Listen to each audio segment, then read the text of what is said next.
ক্ষমা করে দেন ভাই, তাহলে আপনি ছেড়ে দিবেন সব ভাই। আমি সব ছেড়ে দেব ভাই, রাত্র ভাই, কালকে সকালে ভাই আমি শার্ট প্যান্ট সব পুরালাম ভাই, আমি সুলবুল ভাইকে ঢেলাবো ভাই, আমার ভালো লাগে না, শান্তি লাগে না, আমি আগের মানে মনের ভিতরে অশান্তি লাগতেছে, জ্বলতেছে শরীর ভাই। এই এলাকাতে হুমকি দেয়, আগে মানুষ দেখলে সালাম দিতে দুঃখে কইতে পাইতা যায় যে কি করলাম। আসসালামু আলাইকুম প্রিয় দর্শক, সবাই কেমন আছেন? আশা করি ভালো আছেন। দর্শক শ্রোতা, এই যে আমার পাশে যে ভাইকে দেখতে পাচ্ছেন, এই ভাই একজন বড় আলেম এবং অনেক বড় একজন বক্তা। সে কিন্তু যখন সে ওয়াজের মাঠে যেত তখন কিন্তু মানুষ বলতো প্রধান বক্তার আগমন, শুভেচ্ছা, স্বাগতম।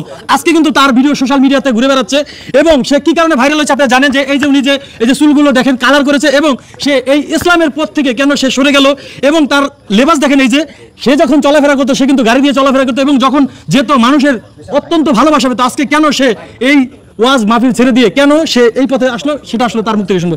আসসালামু আলাইকুম ভাই। ওয়ালাইকুম, ভালো আছেন আপনি? আলহামদুলিল্লাহ। তো আপনি কেমন আছেন? আল্লাহ রাখছে আলহামদুলিল্লাহ। কেমনে রাখলো ভালো? আপনার তো এই যে দেখে তো বোঝা যাচ্ছে না এরকম আপনি ভালো আছেন। সবসময় রবের প্রশংসা করা উচিত, বুঝতে পেরেছেন, এই জন্য আর কি করেছি। তো ভাই আপনি এই যে আগে যখন আপনি ওয়াজ মাহফিল করতেন, আমরা যেটা দেখতাম যে আপনি গাড়িতে অনেক ফুটেজ কিন্তু আছে যে আপনি গাড়ি থেকে নামছেন, সবাই কিন্তু বলতো প্রধান বক্তার আগমন, শুভেচ্ছা, স্বাগতম। কিংবা আপনি ওয়াজ মাহফিল করতেন তখনও কিন্তু মোটামুটি মানুষজন অনেক মানে আনন্দ পেত, আপনার কথা শুনে অনেক মানুষ কাঁদতো কিংবা ইসলামের পথে ফিরে আসতো। হঠাৎ করে আপনি এখানে ইসলাম থেকে সরে গেলেন। আসলে ভাই মানুষ ভাই তখনই ভাই রাস্তা সাইডে দেয় যখন তার মনে অনেক কষ্ট ভাই থাকে, এটাই ভাই স্বাভাবিক ভাই। অনেক কষ্ট, জ্বালা যন্ত্রণা ছিল বিদায় ভাই পট্টা সাইডে দিছি। আসলে কি কষ্ট আপনার মনের ভিতরে যেটুকু আছে কম বেশি তো পারিবারিক। তো আমরা আসলে সোশ্যাল মিডিয়ায় দেখতে পেরেছি যে একটা মেয়ের সাথে আপনার সম্পর্ক হয়েছিল, সেই মেয়েটি টিকটক করতো, সেই মেয়েটি নাকি আপনার সেই মেয়েটির কারণে নাকি আপনি আসছেন। আসলে দেখেন এখন সোশ্যাল মিডিয়া যারা আছেন আপনারা তো চাইবেন যে ভিডিও হিট করার লাগা, মাইয়া লাগায় আর কত কিছু লাগায়, কিন্তু মূলত কোনো মেয়ের সাথে আমার কোনো সম্পর্ক নাই। 2 দিন ধরে সোশ্যাল মিডিয়া দেখতে কি সাইমা না কি জানি, ওই সাইমা টাইমা কেউ চিনি না, কারণ কথা বুঝছেন। কারণ মনে করেন আসলে বয়স আমার অল্প, লেখাপড়া করেছি মোটামুটি ভালো। এখন বর্তমান বয়স কত? বর্তমান বয়স 24-25। পুরো নামটা বলেন? আমার নাম মোহাম্মদ ফারুক আল আজমি। তো মনে করেন আসলে আর কি লাইফে হয়তো আমি বলতে চাচ্ছেন এই মুহূর্তে যে যাই করেছি আর কি ওয়াজ করেছি যত বছর বা মানুষ। কতদিন আপনি এই যে ওয়াজ মাহফিল করেছেন, কতদিন টোটাল? ওয়াজ করেছি প্রায় 8 বছর, ছাত্র জামানা থেকে করি, আর নামাজ পড়েছি প্রায় 5 বছর। তো বিষয়টা হচ্ছে যে আসলে কোনো মেয়েদের পিছনে যদি ঘুরতাম তাহলে হয়তো এগুলা এত অল্প বয়সে করা সম্ভব ছিল না। আসলে মেয়েদের প্রতি আমি কখনো অ্যাক্টিভ ছিলাম না, এখনো নাই, সামনেও থাকার চিন্তা ভাবনা আমার নাই, বুঝতে পেরেছেন। তো আসলে ভিউ বা কন্টেন্ট বাড়ানোর জন্য এই বিষয়টা যারা করছে আমি খুবই দুঃখিত ভাই। কারণ আমরা আরেকটা জিনিস জানতে পারলাম, আপনি বলছেন যে নায়ক হতে চাই, আমি অভিনয় করতে চাই, এটা আসলে কতটা সত্যি? আসলে দেখেন, যেহেতু ইসলামী অঙ্গন, ওয়াজ মাহফিল এবং মসজিদ মাদ্রাসা ছেড়ে দিয়েছি, আর মনের দুঃখ কষ্ট যেহেতু এখন অন্য একটা লাইনে চলে আসছি, সেই ক্ষেত্রে আসলে মনের অজান্তে বা কি বলে আপনার মানসিক ডিপ্রেশনে বা আপনার কি বলে নির্যাতনের কারণে আমি একটা কথা বলতেই পারি। আচ্ছা, এমন কি যে আপনি আগে ওয়াজ মাহফিলে যখন আপনি অনেক মানে পাইতেন, মানে দাওয়াত পাইতেন, এখন কি একবার দাওয়াত বন্ধ হয়ে গেছে? এই কারণে কি আপনি চলে আসছেন? দাওয়াত বন্ধ হয় নাই, এখনো প্রত্যেক সপ্তাহে আপনার কি বলবো প্রতিদিন না হলে 30-40টা ফোন আসে, কিন্তু আমি এখন বলি যে আসলে দাওয়াত কোনোভাবে রাখা সম্ভব না, আমি আর মাহফিল করতেছি না। আর মোটামুটি আপনি জানেন যে আমার যে ডিপ্রেশনের কারণে বা মানসিক কিছু প্রবলেম থাকার কারণে সারা দেশে যে একটা বিষয় ছড়াইছে, আমি মনে করি যে এতে আমি খুবই দুঃখিত ভাই। তো এই যে আপনার ফ্যামিলি আসলে বাবা মা আছে, তারা আত্মীয় স্বজন, তারা আপনাকে কিভাবে দেখছে? তারা আমাকে দেখছে কিভাবে? তারা আমাকে অবশ্যই খারাপভাবে দেখবে, কারণ আপনি চাইবেন না যে আপনার একটা ভাই বা ছোট ভাই বা বন্ধু বা বাগিনা খারাপ হয়ে যাবে, এটা আপনিও চাইবেন। সুতরাং আমার ফ্যামিলি একই অবস্থায় চাইবেন, বুঝতে পেরেছেন। আর সবচেয়ে বড় কথা হলো যখন ওয়াজ মাহফিল করতাম তখন হয়তো একটা সুনাম, তাদের একটা আশা ছিল যায় মানে আরো জীবনে আরো বড় হতে পারতো, আশা ছিল আমাদেরকে জানাজা দিয়ে নামাজ পড়াইবো। এখন তারা হয়তো আফসোস করে যে কি থেকে কি হয়ে গেল। ওইদিন খবর পাইলাম, সবাই আমার মাকে বলতেছে যে তোর পোলা এরকম হলো, কি দিককার অবস্থা নাকি। আসলে আত্মীয় স্বজন, দেশবাসী সবাই অনেক কষ্ট পাইছে ভাই, বিশেষ করে আলেম সমাজের উপর অনেক অপবাদ করছে ভাই। আমার অনেক কষ্ট লাগছে আমি শোনার পরে ভাই। একজন অনেক বেশি করে ভাই আপনার কারণে আমরা আজকে ধ্বংস, কথাটা শুনলাম আমার কুলজা ছিঁড়ে গেছে, বিশ্বাস করে। অনেকে এভাবে আপনাকে অপবাদ দিচ্ছে যে আপনি ভাইরাল হওয়ার জন্য, মানে আগে তো ভাইরাল ছিলেন, যদি আপনি ভাইরাল হওয়ার জন্য কিছুদিনের জন্য আপনি এটা অভিনয় করতেছেন। ভাই আসলে দেখেন, একটা সময় মানুষকে আল্লাহর পথে ডাকতাম ভাই, হাজার হাজার মানুষ আসতো, আপনি আমার একটা আলোচনা শুনলে বুঝবেন। এখন বক্তারা অনেক কথা বলে ভাই, 1 ঘন্টা কোরআন হাদিস থেকে তাফসীর করতাম, সম্পূর্ণ ভাই ভালো কথা বলতাম, কখনো নেগেটিভ কোনো কথা বলি নাই।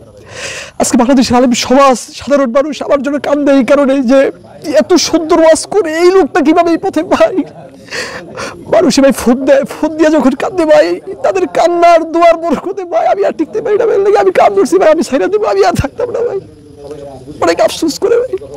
বাংলাদেশের বড় বক্তা আব্দুল সাইফুল্লাহ ভাই আমার ব্যাপারে একজন কি বলছে যে সে এরকম হলো কেন, কি দুঃখ।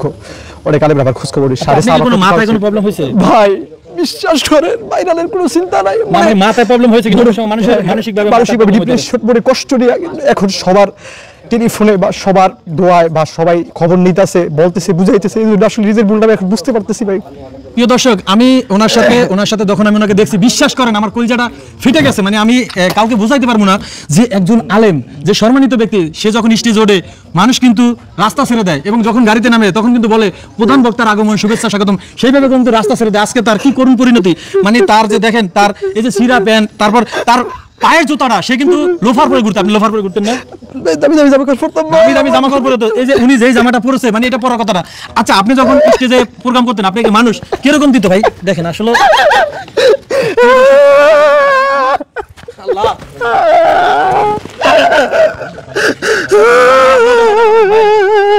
দেখেন, আপনাদের সবার কাছে আমি অনুরোধ করবো, যারা আপনারা ওনাকে ভুল বুঝছেন, সবাই ওনার জন্য দোয়া করবেন। ওনার জন্য একটু ভাই একটু বসেন ভাইয়া, একটু বসেন ভাইয়া একটু বসেন ভাই। আমি ভুল করছি ভাই, আমি একজন গুনাহগার বান্দা, আমি এরকম কিছু না, আমি কোরআন হাদিসের এরকম কিছু বুঝি না। আবার তাকে কিন্তু এই যে কোরআন হাদিসের অনেক কিছু দিয়ে আজকে মানে এতটা কষ্ট হচ্ছে, একটা মানুষ এভাবে কিন্তু কাঁদতে পারে না। আপনারা হয়তো মনে অনেকে বলতে পারেন যে অভিনয় করে, অভিনয় কিন্তু মানুষ এভাবে অভিনয় না। আপনারা সবাই একটু দোয়া করুন ওনার জন্য, যেন উনি ওনার আগের জায়গায় যেন উনি ফিরে আসে। আমরাও চাই উনি আবার আগের মতো এভাবে রোয়াজ করে। আর আমি কি বলবো, মানে আমি আমার কলিজাটা ফেটে যাচ্ছে। কেউ আপনি ওনার আঘাত করবেন না। মানুষ, যে কোনো মানুষ, মাথার প্রবলেম হতে পারে, মানসিক সমস্যা হতে পারে, সে মানসিক সমস্যার কারণে কিন্তু আজকে এই অবস্থা। একটা তার কিন্তু ফ্যামিলিও ভালো, ফ্যামিলি ভালো না হলে কিন্তু সে একজন কোরআনের আলেম হতে পারত। আলেম হয়ে কিন্তু আজকে দেখেন কান্না করতেছে, মানে আমার বুকটা ফেটে যাচ্ছে। আর যদি ওনার বাবা মা আত্মীয় স্বজন দেখে থাকেন, আপনাদের সবার কাছে আমি হাত জোড় করতেছি, ওনার হয়ে আমি সবার কাছে আবার হাত জোড় করতেছি যে মানুষ ভুল করে। দেখেন, কোনো মানুষের বিচার মানুষ করতে পারে না।